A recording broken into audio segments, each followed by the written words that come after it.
Deyirəm ki, ay Şahin ağay və səni Allahın bəlasına gəl. Sən Allahın bəlasına gəl ki, bu milləti xalqı araya qoysan, lağa qoysan. Deyirsən ki, televizora bax, mən televizoram, bax, canlı televizoram. Bax, yiyərəm balanə, yer buralı aparıb yiyirəmə. Allah soğlanlaşsın. Kanalın sahibisən, kanalın yiyərsən, yiyirsən, tanıyırsan. Vallahi baş nazir olsam, prezident olsam, səni, dənini soyaram səni. Səni ömürlü şey iş verərəm ki, oradan çıxmayasan. Yersən bana yeməsin. Yersən. Bax, bu yiyirəm bax.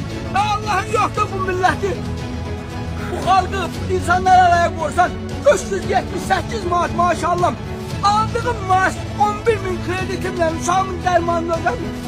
Gözümden bakıp şişirəm, bana təsəvvürəm buranı. Heç nə alıp yiyəm biləm, mən Allah soğul Allahsız. Bu qalqla nə işim var bu? Bu millet çəkməli, bu milletten ne işim var ha? Allah'ın Türkiye'nin markasını tapıp giyine bilmirəm, her yerim cırık bak. Neden yaşayayım ben? Allahsız oğul Allahsız. Allah kişilere bela versin.